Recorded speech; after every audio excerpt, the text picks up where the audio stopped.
Have you ever wondered why some people seem to get everything they want, while others struggle with the same problems year after year? Here's the brutal truth. Your weaknesses aren't just minor flaws. They're silent destroyers working against you every single day. Most people think weakness is just a personality trait. Wrong. Weakness is a choice. And every day you choose to stay weak, you're choosing to stay powerless. Machiavelli understood something that modern society tries to hide from you. Everyone sees what you appear to be. Few experience what you really are. The world doesn't reward good intentions. It rewards strength, strategy, and results. Today, I'm going to show you exactly how to identify the weaknesses that are sabotaging your life and eliminate them before they destroy everything you're working for. But first, let me ask you this. What if everything you've been taught about being nice and patient was designed to keep you controllable? Let's get started. Number 1. Weakness is programmed, not natural. Weakness isn't something you're born with. It's something that's carefully installed in your mind from childhood. Think about it. From day one, society teaches you to always say sorry, even when you're not wrong. Put everyone else's needs before your own. Never stand up for yourself because it's rude. Accept mediocrity because everyone's trying their best. Wait for permission to pursue your dreams. Feel guilty for wanting more than others have. This isn't education. It's programming. And the purpose? To create compliant, predictable people who won't challenge the system. Look at how this programming shows up in your daily life. You check your phone first thing in the morning, letting other people's priorities hijack your thoughts before you've even decided what your priorities are for the day. You say yes to commitments you don't want because saying no feels uncomfortable, even though every yes to something you don't want is a no to something you do want. You downplay your achievements because you don't want others to feel bad, essentially punishing yourself for succeeding. You avoid difficult conversations, letting problems grow bigger instead of dealing with them when they're small and manageable. Machiavelli once said, "The lion cannot protect himself from traps, and the fox cannot defend himself from wolves." One must therefore be a fox to recognize traps, and a lion to frighten wolves. You've been trained to be neither. You've been trained to be prey. Every time you avoid confrontation, every time you accept less than you deserve, every time you make excuses for people who don't respect you, you're reinforcing these programs. The most dangerous part? This programming makes you think that choosing yourself is selfish, that having standards is mean, that wanting more is greedy. The people who taught you these rules don't follow them. The successful people around you didn't get where they are by being endlessly accommodating. The good news? Once you see the programming, you can delete it. Start questioning everything you've been taught about being polite. Ask yourself, is this belief serving my goals, or is it keeping me small? When someone tells you to be realistic, ask yourself, are they protecting you or protecting themselves from your potential success? When someone says you're changing as you grow stronger, recognize that as a compliment, not a criticism. Number 2. Weakness equals becoming a target. Let me tell you something that might shock you. In the real world, there are only 2 types of people, those who take what they want and those who get what's left. Your weaknesses aren't just personal flaws. They're giant neon signs telling everyone around you, this person can be manipulated. Think about your workplace. Who gets the promotions? The person who works hardest, or the person who knows how to position themselves strategically? The person who stays late every night hoping someone notices? Or the person who makes sure their contributions are visible and their value is undeniable? Think about your relationships. Who has more power? The person who cares more, or the person who's willing to walk away? The person who accepts any treatment because they're afraid of being alone? Or the person who knows their worth and demands it be respected? What happens when you signal weakness? People test your boundaries constantly. They push a little further each time, seeing how much you'll tolerate. Your opinions get dismissed in meetings because people know you won't fight back. Your time gets treated as less valuable than everyone else's because you never protect it. Your goals get mocked or minimized because people know you won't defend them with conviction. The harsh reality is that people don't respect what they can easily control. They respect what they cannot. Machiavelli once said, "It is better to be feared than loved, if you cannot be both." This doesn't mean being cruel. It means being someone whose boundaries cannot be crossed without consequences. Being feared doesn't mean people are scared of you. It means they respect your standards and know you'll enforce them. It means they think twice before disrespecting your time. It means they consider your reaction before crossing your boundaries. It means they value your opinion because they know you don't give it lightly. When you display weakness, you're not just hurting yourself. You're training others to treat you poorly. Every time you accept disrespect, you're teaching people that disrespecting you has no cost. Your weakness becomes their opportunity. Your hesitation becomes their advantage. Your fear becomes their power over you. And here's the worst part. Once people learn they can manipulate you, they lose respect for you entirely. Even if they benefit from your weakness, they secretly despise it. Drop this affirmation in the comments. I choose respect over approval, strength over comfort. Number 3, the comfort trap keeps you weak. Comfort is the enemy of greatness. Most people choose the safe path, the predictable path, the path where they don't have to face their fears, and that's exactly why they stay stuck in lives they don't want. Comfort creates weakness because it eliminates the need to grow. When everything is easy, you never develop the muscles you need for life's real challenges. Look around you. How many people do you know who are living the exact same life they were living 5 years ago?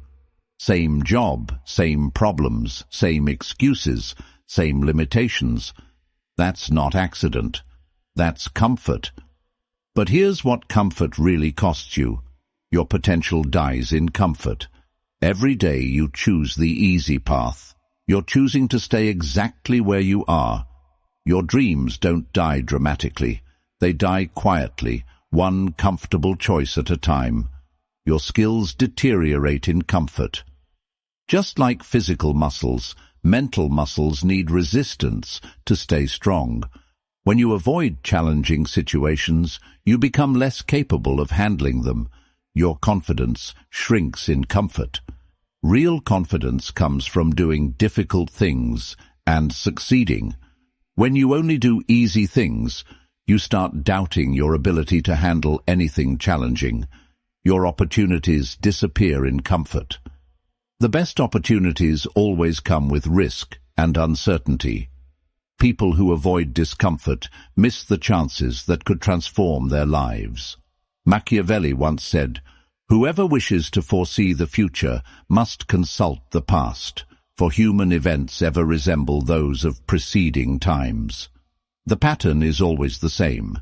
People who avoid discomfort today create massive pain for themselves tomorrow. The person who avoids difficult conversations ends up in a relationship that slowly destroys their self-respect. The person who avoids career risks ends up watching younger, hungrier people get promoted past them.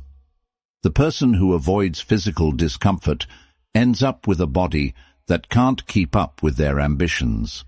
The person who avoids emotional discomfort ends up living a life that feels safe but empty.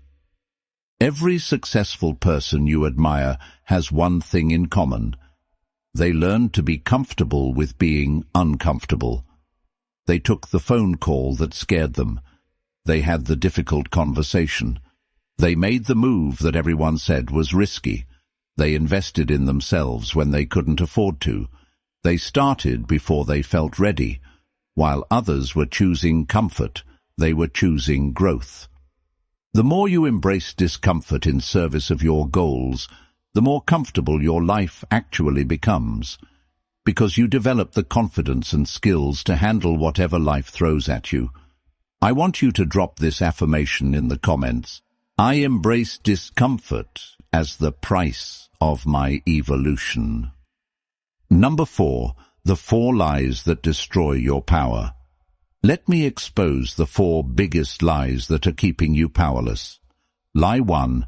Good things come to those who wait. Wrong.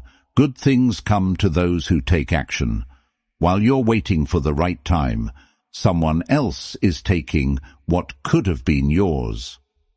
Lie 2. Everyone deserves respect. Respect is earned, not given.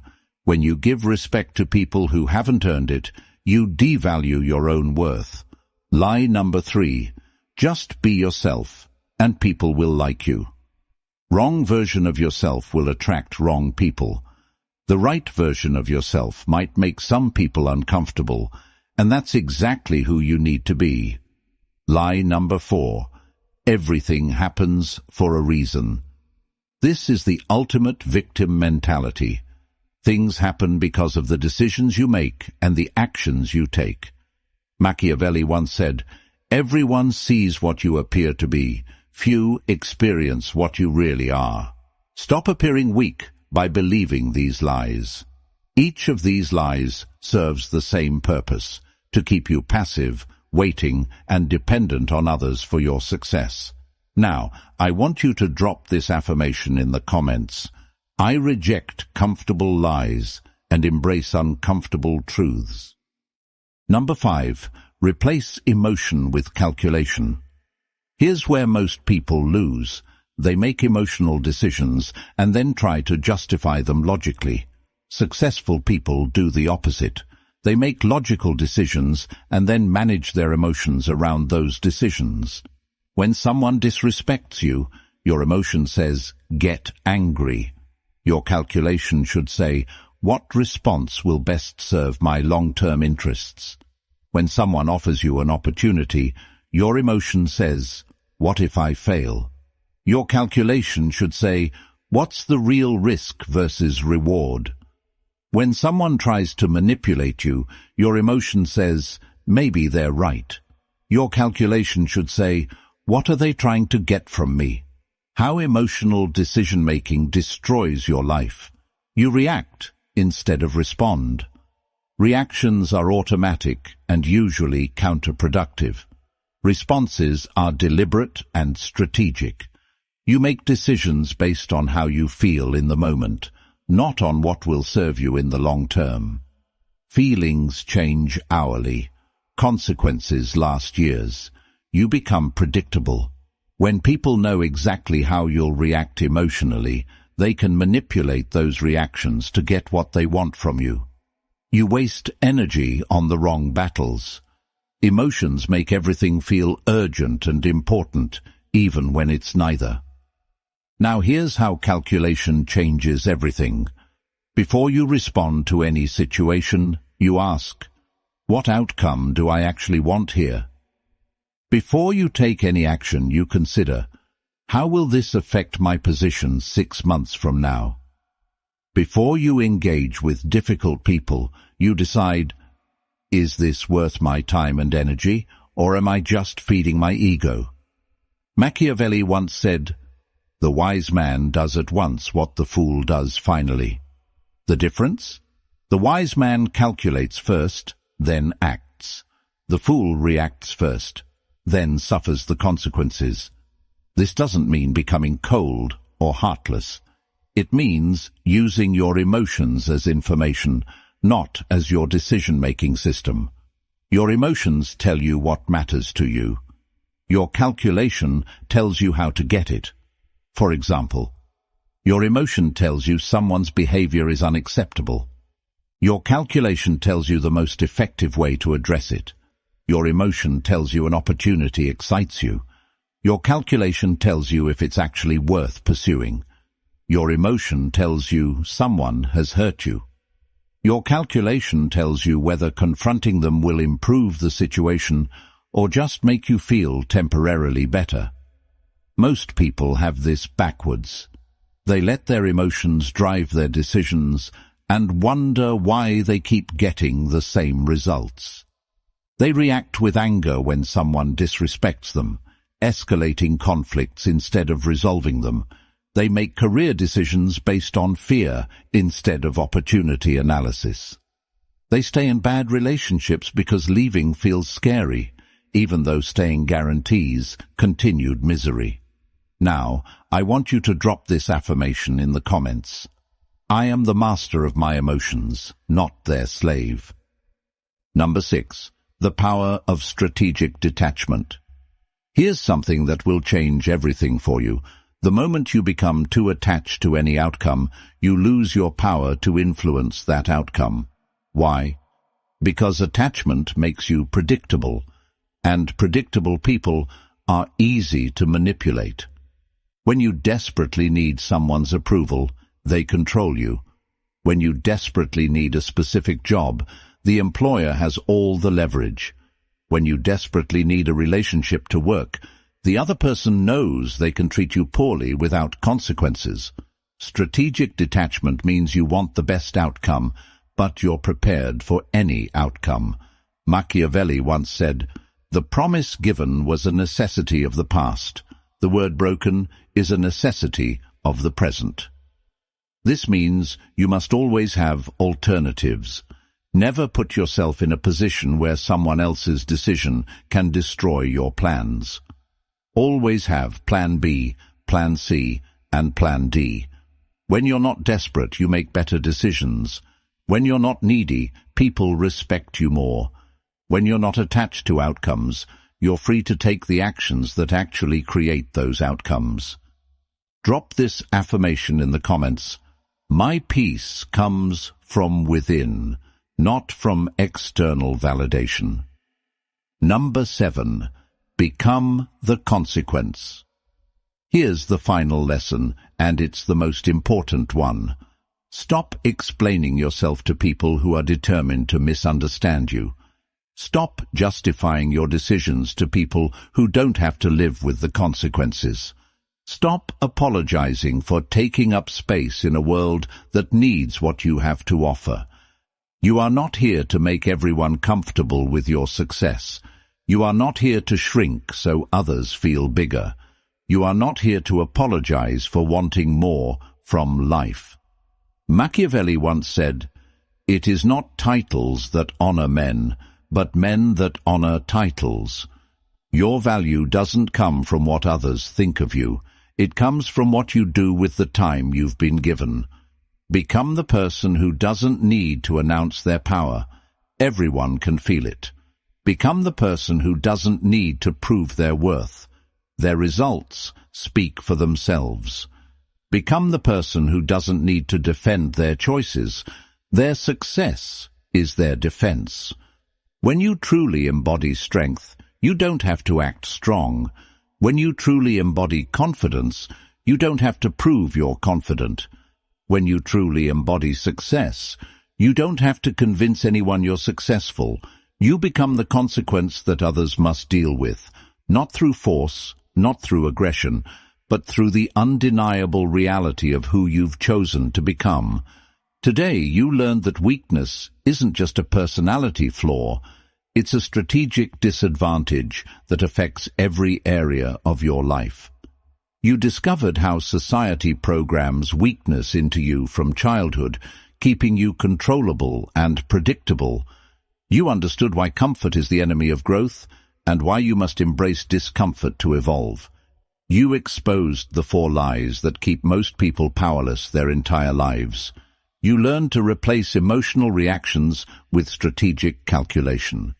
You discovered the power of detachment and why desperation destroys your leverage. And finally, you learned to become the consequence, the person whose presence changes the energy of every room they enter. This isn't about becoming cold or cruel. This is about becoming strong, strategic, and unshakable in your pursuit of the life you deserve. If this video helped you see your weaknesses differently, hit that like button and subscribe for more truth that transforms lives. And remember, your weakness is not your identity. It's just a habit you can change. Start today. That are keeping you powerless. Lie 1. Good things come to those who wait. Wrong. Good things come to those who take action. While you're waiting for the right time, someone else is taking what could have been yours. Lie 2. Everyone deserves respect. Respect is earned, not given. When you give respect to people who haven't earned it, you devalue your own worth. Lie number 3. Just be yourself, and people will like you. Wrong version of yourself will attract wrong people. The right version of yourself might make some people uncomfortable, and that's exactly who you need to be. Lie number 4. Everything happens for a reason. This is the ultimate victim mentality. Things happen because of the decisions you make and the actions you take.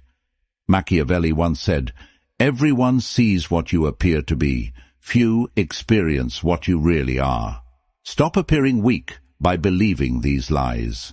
Each of these lies serves the same purpose, to keep you passive, waiting, and dependent on others for your success. Now, I want you to drop this affirmation in the comments. I reject comfortable lies and embrace uncomfortable truths. Number 5. Replace emotion with calculation. Here's where most people lose. They make emotional decisions and then try to justify them logically. Successful people do the opposite. They make logical decisions and then manage their emotions around those decisions. When someone disrespects you, your emotion says, "Get angry." Your calculation should say, "What response will best serve my long-term interests?" When someone offers you an opportunity, your emotion says, "What if I fail?" Your calculation should say, "What's the real risk versus reward?" When someone tries to manipulate you, your emotion says, "Maybe they're right." Your calculation should say, "What are they trying to get from me?" How emotional decision-making destroys your life. You react instead of respond. Reactions are automatic and usually counterproductive. Responses are deliberate and